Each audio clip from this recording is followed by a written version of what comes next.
Welcome to the selfgrowth.com show. My name is David Riklan, and I'm the founder of selfgrowth.com. Today, we'll be discussing parenting and its challenges and where to get help. The focus is coaching for parents, what it is and why is it so important. To help us understand this topic, I'm excited to interview Tina Feigal. Make sure to listen closely. We're going to be sharing a lot of information today. Tina is the Director of Family Engagement at A New Family Services, has coached parents on challenging child behavior and trained parent coaches for nearly 20 years. As a former school psychologist, she realized that while she was evaluating children for emotional and behavioral disorders, the answers could more readily lie in coaching those who love, care for, and teach these children. So she foolishly hung her shingle as a parent coach before there was such a thing and has never looked back. Tina, welcome to our show today. Thank you so much, David. It's a thrill to be here. All right, excited. I know we have a lot of information to share, and we're just going to jump right in here. So we're talking about parenting and problems. So what are some of the problems people face with parenting today, and how's that changed? Because this is dynamic, it's changing a lot. So let's jump in with that. Well, it starts with, some simple things like I can't get my children to eat properly or go to bed on time or get up in the morning. Those things are quite common problems that we deal with as parent coaches. And then it can go all the way to I'm worried about video game addiction, which is the new thing that's so big right now. My children are gaming all the time and not being involved in their lives. So that makes sense. Yeah, and then with A New Family Services, that's ANU, A New Family Services, I also work in the treatment foster care realm. So we help the kids who've been moved from home to home to home because of their behavior. And that has been re-traumatizing for the kids every single time. So they suffered the trauma of being removed from their parents and whatever led up to the removal, and then also being moved to a different place because of their behavior. So we help them stay put by coaching the parents who have those kids. All right, and I know that's a big challenge with kids when they're being moved from home to home, and there's a lot of struggles and a lot of issues, and that's one of the big things that you're preparing, that you kind of prepare parents for, which is very, very important. So I want to talk to you a little bit about parent coaching. So we're going to be talking about parent coaching. So what exactly is the concept, parent coaching? Parent coaching is a method by which we join parents. We come alongside them and just teach them new ways to interact with their children so that they can get the behaviors that they want and also the relationship that they want. And the relationship is really what drives the behaviors in so many cases. So when we can help heal that relationship by putting the healing in the hands of the parents, the behaviors resolve and the children are easy to live with and everyone's a lot happier. So that's really the crux of it. So it's interesting. It's almost better to be called relationship coaching between parents and children. That's really the crux of it. Yes. For parent coaching, you're thinking, all right, I'm going to give parents a whole bunch of techniques to develop. But what you're really looking to do is help them develop relationships. Exactly. Strengthening that relationship. Okay, that makes total sense. Now, what's the main benefits? Who's benefiting from parent coaching? I would just say anybody who has children whose behavior is indicating that something's amiss, people who have trouble with their children's behavior, that's pretty much it. And it's all ages of children. It doesn't have to be a specific, preschool or grade school or middle school or high school. It can be any age of children. And I've coached some parents whose children are adults and they're still seeking to strengthen their relationships. And so it can be any age. Well, that makes sense because there are relationship challenges. I don't care how old the kids are. And what's interesting from my vantage point is the issues that were there in childhood don't necessarily change. They might manifest themselves in different ways, but some of those challenges are still there. Absolutely. And it's really about kind of the core, as you mentioned, the core of the relationship that you're focused on versus particular techniques of how to get someone to do something, or it's a little different. So traditionally growing up, I've heard a lot about this family therapy. So either family therapy or child therapy. What makes parenting coaching different from traditional family therapy? Well, the first thing is that we don't have to diagnose the parents with anything wrong. And we only coach the parents. So we, as I said, place the healing in their hands. So the children don't have to feel like they're on trial, that they did something wrong, there's something wrong with them, that they have a reason to feel ashamed. Parents often don't even tell the kids that they're going through coaching. They just change what they do and the magic occurs. And that's really, it's so much fun to watch. It's so much fun to watch that healing take place. And then what I say to the parents is, I'm blaming these improvements on you. I always give them like credit. that. Yeah. And I love it that the parents get to take credit for the improvements in the kids' behavior. And it's not a professional outside of us causing us to be better people or labeling us with something wrong. It's just simply coaching, just like if you're playing baseball, run to first base, run to second base, run to third base, do these things, understand the rules of the game better than maybe you used to. And then here are the ways to go about playing it better. That makes sense. It's interesting for family therapy, and that as you're mentioning, you need to diagnose someone, whether it's the child or the parent, you need to diagnose someone with a specific issue. Yes. And that's kind of a starting point, where your starting point is we're helping develop better relationships. We're helping you develop better relationships. And it's not necessarily a diagnosable issue or one that you want to point at and say, well, it's because this person's suffering from depression or anxiety or oppositional defiant disorder, that you're working to kind of treat the relationship. Yes. And even if the diagnosis exists, we can still be very effective with the coaching, which is really fun as well. Sure. So you've been doing this for a while. How effective have you found parent coaching? And I know you've been working with a wide range of people and have done some studies on it. So what are you seeing in terms of the use of parent coaching? Well, we have a pre and post questionnaire that we hand to parents before coaching and after, and it's the same questionnaire. And then we look at the differences between them. And we've done a study recently of 140 parents, and we ask 45 questions on the questionnaire. 40 of them went up in a statistically significant way. So we can say, statistically, we can see the effects of parent coaching. The other 5 were already high enough that they didn't have statistically significant room to move on those questions. So we are seeing actually on paper the results of the coaching, and it's been very exciting. In the child welfare realm, when we talk about kids being moved from home to home, I mean, I coach all parents. I coach anybody who wants to be coached, but I also work in the child welfare realm. And it's interesting to see that after coaching, 91% of the children are stable in their homes, which is phenomenal to see that we're able to help them stay put. Well, how does that compare? So 91% sounds unusually high. How does that compare to people who aren't going to children in situations who are not going through any kind of coaching, any kind of assistance?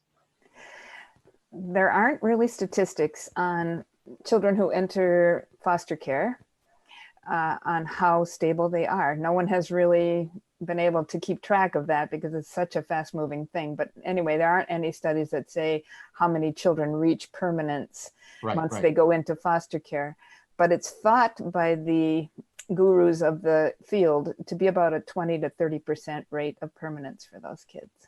So going from 20 to 30%, going from that area, that range to 90%, just phenomenal.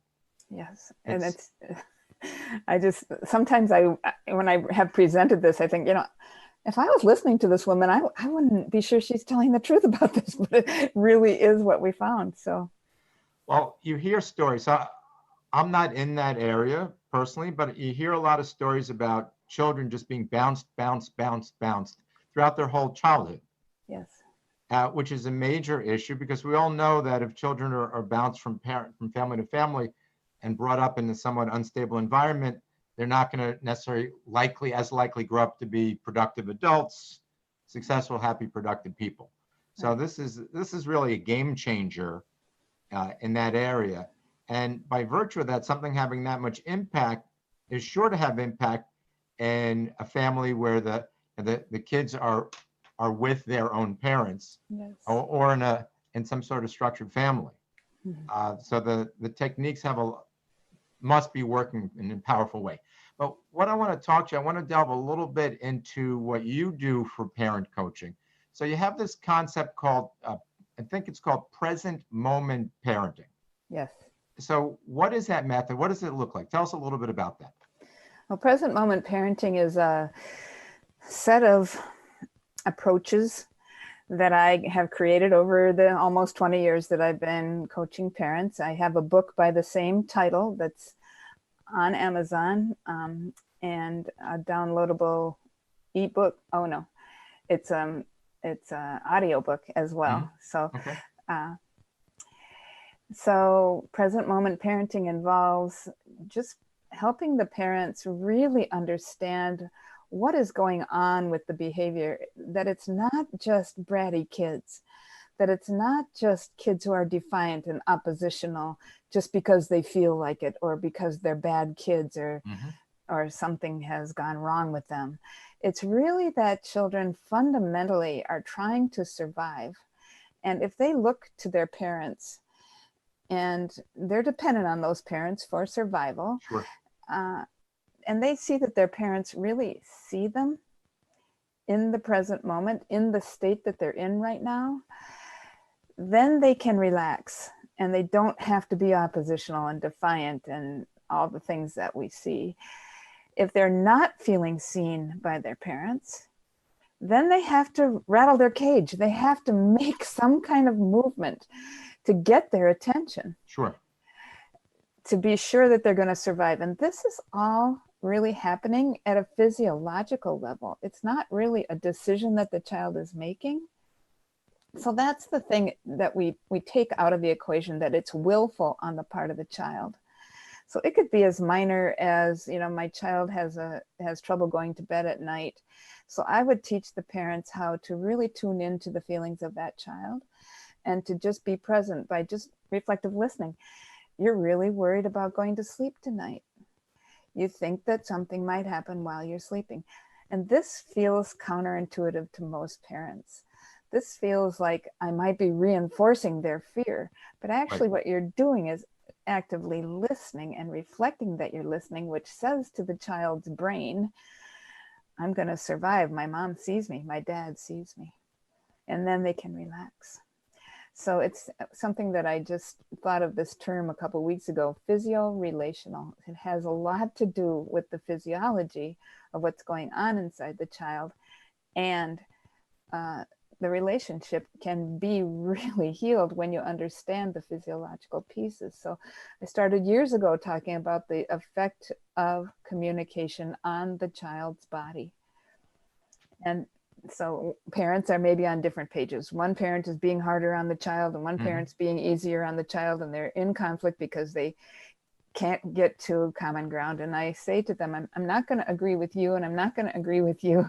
I'm going to give you a third thing, right, which is this physiological approach, so that you can come together and actually heal the issues that are going on. Well, that makes a lot of sense. What's interesting, so I'm a parent. I have 3 teenage kids, and there are times as a parent where you're overwhelmed and you go in some sort of automatic mode, or almost reflexive mode, when there's an issue or there's a problem, they're not going to bed, whatever it particularly is. And it sounds to me like you're teaching people to kind of stop and listen as a first step, versus the reflex is, all right, something happened and you're reflexively taking an action or saying something and being in a mood. And that almost sounds like a first step for present moment parenting, to teach parents to do that. Yes, to stop and be in the present moment, which involves not thinking that the past is still here and it's going to repeat itself in the future, but to use what we have. Eckhart Tolle wrote the book, The Power of Now, and all our power actually is in the present moment. So if we connect with the child on the present feeling, that's where our power is to make the future better. Right. If we string a bunch of those wonderful present moments together, the future is going to take care of itself. Makes total sense. Now, if people want to get more detail about what you teach, your present moment parenting, your programs, what's the best place? Is there a resource that you have? Where should people go? The website is parentingmojo.com, and they can go to About and then Parent Coaching if they're interested in coaching. I also have a blog, so they can read articles on that. I also train parent coaches, so if they go to About, they can see Become a Parent Coach. They can find out information about that. Lots of good stuff on that site. All right, so a good starting point for people is parentingmojo.com. Yes. So parentingmojo.com. We'll also put a link out there for folks. So we're talking parenting, and I love this, the kind of the present moment parenting, and that applies to everything, because most of us are not in the present moment in any part of our life. So parenting is just one particular relationship where we're not in it, where we're immediately thinking this happened yesterday, or this is going to continue happening, or the problems. So this present moment parenting absolutely applies. Can you give us some quick tips? So obviously you work with parents constantly and families. Some additional quick tips. You mentioned in terms of listening, some other quick tips that might come to mind. And I just want to remind people, a lot more detail is on the website, so I want you to go there. And also, if you want to find out about Tina's programs and how to work with her and what they have available, go to the website. But as a kind of a starting point, some other quick parenting tips. All right. So one of the things I really encourage people to do is have a regular family meeting, because what we do is we live life along with these children and we expect things to go well. And when they don't, we get upset, but we forgot to include the players in what are we doing here? I mean, everywhere you work, everywhere you worship, a city, county, state, federal, international government, everybody meets and talks about their process, except the most important unit in society, the family. So having regular family meetings where you just have a talking piece, and whoever has the talking piece talks and whoever doesn't listens. You're either a talker or a listener through that whole meeting, and you can come together and make decisions, share good things, what you love about being in the family. And then also, if there's a chronic issue, we're having issues at bedtime, let's talk about how we're going to solve that together. And this accomplishes so many things. First of all, children don't have to live in quiet desperation that no one's ever going to, solve our problems, and parents don't have to either. And it also includes the kids in the decision-making process, which is what you want when your children grow up. You want decision makers and not just order followers. And so it includes them in the process, which is very respectful, and it draws the child toward you instead of pushing the child away. I have 10 tenets of present moment parenting, and one of them is you're either always drawing the child toward you or pushing the child away. But what's interesting, just to jump in here for a second, I would imagine for these meetings, so sometimes the meetings are the two parents are kind of, they decided they're on the same page and they're lecturing their kids. Yes. So that's one type of meeting. But what you seem to be saying is this present moment parenting, you should probably have a present moment meeting, yes, family meeting, where you're listening, you're fully there, here and now. Is that I assume that applies to that also. That's right. And what you referred to earlier, slowing down and just being present with our process, which is what we do for work meetings, right? We set an agenda and we come in and we just are present for what's going on in our work, but we just don't think to do that with our families. But we're the most important unit in society, so we must think in terms of operating with mindfulness rather than just expecting it to go along and getting mad when it doesn't. That makes total sense. So the meetings, obviously being present, the meetings, and any other, you have one more quick tip for folks. Yeah, I like to encourage people to give kids positive feedback when things are going well, because the more you do that, the more of the good behavior you're going to see. We all know that if you get rewards, emotional rewards for behaviors, you're going to repeat those rewards, whether you're an adult or a child, or repeat those behaviors, I should say. And so when you, I feel, because is a really good way to give input to kids on the good stuff. So when you speak to your brother in such a nice tone of voice, I feel on top of the world, because it just shows me what a great big brother you can be. Right. And we have a tendency to focus on when things aren't going well. So Sure. I just want to help people shift to when things are going well, to really work on getting more of that good behavior by noticing, stopping, noticing, giving the feedback. And it's not praise. I don't like the word praise because it sort of denotes a hierarchy, like I'm above you and I'm going to praise your good behavior Right. now. I got that. And this is how my heart feels when you do that, which is relational, strengthens the relationship. It's more like, it sounds more like showing appreciation Yes, than praising someone. exactly. Okay. Heartfelt appreciation is the name of it. Yes. Okay, there you go. Aptly named. I like it. So I know there's a few areas you work in. So one of the areas you work directly with parents. Yes. To help them and help, as you mentioned, develop and better relationships with their kids. So it's about developing better relationships. But I know you also have a kind of parenting coach certification class. Yes. Where you certify, and assume you work with other coaches, you work with therapists. Can you tell us a little bit about this coach certification program? Yes, it's online. It's on Zoom, just like this. And it's 10 months, 1 day a month.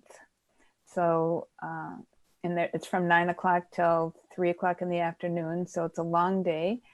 And there are assignments, but people have a whole month to get the assignments done. So it's not horrible.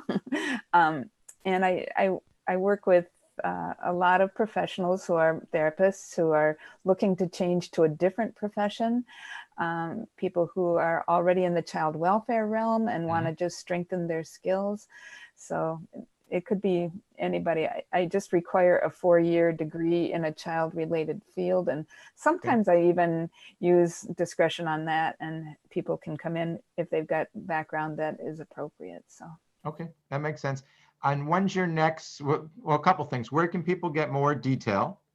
And then when's your next, is there an upcoming coach certification program coming up? Tell us a little bit more detail. Yes, people can get information from parentingmojo.com and then and then become a parent coach. So that's easy. And then the next program starts, well, actually I just started one, September 26th, last Thursday. People could still get in on that one if they wanted to join late, but the next one hasn't really been planned yet, but I'm thinking April for the next 10 months start. And sometimes people are at work and their company will pay for them to go through the parenting coach certification, and they need the lead time to get the funds to do it. So makes sense. Knowing that it's coming in April is good. If people want the information about when the next start date is, they can go to parentingmojo.com and just click on join our newsletter. And then every month I send out the newsletter so they'll know. Or they can just email me at tina@parentingmojo.com. Easy enough. All right. A few other things I want to cover. So you mentioned this briefly, I think, physio-relational parenting. So what exactly, can you go in a little more detail about that? Yeah, it really has to do with the way that the limbic system is formed. And that's the system in our bodies that helps us, in our brains, that helps us survive. And the amygdala particularly is this little walnut-sized organ deep in the brain where it's protected because it's about survival. That helps the child know whether there's a threat or not. Right. And if a child has had a big threat to their lives, the amygdala will continue to fire even when the child seems safe. So what we have to do is work on specific techniques for connecting with that child over time to help him or her feel safe. And it calms the amygdala down. The prefrontal cortex up here in the front of the brain is where we make good decisions based on our past experiences. And kids' prefrontal cortex doesn't fully develop until they're 25 if they're males and 22 if they're females. And if they've had trauma, it's going to be longer because trauma delays development. So what we do is just help to strengthen that amygdala calming and the prefrontal cortex coming online. I often say that they are in the same skull. They're neighbors, but they never talk to each other, and Right. they never operate at the same time. So either the amygdala is firing and the child is acting up, trying to get the attention of the adults for survival, or the prefrontal cortex is online and the child's making good decisions based on past experience. So oftentimes I hear people say, make a better choice, make a better choice. And really, this is physiological. The child doesn't have Right. control over that amygdala response. So if we can help them in between, when there's no issue, I always coach parents to talk to their kids when there's no issue about these things and help them feel safe, then the amygdala doesn't have to fire and the prefrontal cortex comes online. That makes sense. And it makes sense to me, particularly because we all experience some level of trauma in our lives. And as parents, you don't necessarily know what level of trauma or what caused trauma in your kids. You might think, oh, that's fine. That wasn't a big deal in terms of something that happened, but it might have been something traumatic for the kid. Exactly. We have to really see things through the child's eyes. Exactly right. What you're saying. So that makes total sense. And we're like, well, I dealt with that when I was a kid and it wasn't an issue. And you're like, no, every child's different. And you need to understand there's certain things in terms of the impact that you're just not going to know. It's not going to be overtly obvious to you. And what I find is that children are much more sensitive than parents realize in many, many cases. Boys and girls alike are much more sensitive than we realize. And we have a tendency to want them to just carry on. Come on, let's go. Let's do our thing, get Sure. over it, And we don't stay in the present moment where that feeling is there that's blocking their ability to comply with what parents are asking for. Right. So we can get to it. We can always get to it. I have tons of hope for every child. I have tons of hope because there's so much healing along the way. I like it. So in terms of what you do, you work with, you coach parents, you train professionals, certified coaches. Why do you do this? Why is this your focus? Why you started talking, I mentioned earlier, you've been doing it a long time. Why do you do this? I do this because it's where my heart leads me every single day. I had a pretty traumatic childhood myself, and I speak from experience. I also have a son who went through a trauma time in his life with cancer. So I'm not just somebody who read a book about it or who wrote a book about it, which I did, but I'm somebody who's been there. And my son is fine now, but we went through a really intense period of life when he was only 7 years old. So it just helped me understand that this is my life path. One day I just stood in the kitchen and I went, everything that's happened to me now has led me to this place, and I am a parent coach, so it was a very memorable moment. I like it. One of the challenges that I just see in general in our society is people are almost giving up parenting and they're pushing it off to other people, as whether it's the school system, the community as a responsibility, but it's the parents' response. You can't relinquish or give up your parenting responsibilities. They're yours. That's right. And if we know that better, then, and if we know how to do it, I think a lot of times there's relinquishment because parents just don't know what to do. Sure. And they get fully on board when they get some tools. And so that's what the transition I love to watch is that, okay, now I know what to do. Now I'm in, but if I didn't know what to do, I just don't know how to dedicate myself to this, That makes sense. All right. So just to remind everybody, the website is parentingmojo.com. And you have a ton of information today, Tina. Do you have any final words today before we finish up? Well, I would just really like to thank you, David, for all the work you do on selfgrowth.com for helping people to bring themselves to a happier life. And I mean, I do the same thing, you do the same thing. And I just so appreciate this ability to have the interview and the opportunity to speak with you. I just thank you very much. You're welcome. And thank you for the job you're doing and the mission you're on. It's a very important one. Thank you for joining us today. And I'd like to thank everybody for listening. And I wish everybody great success, not only with your parenting, but all areas of your life. We'll talk to everybody soon. All right. Take care.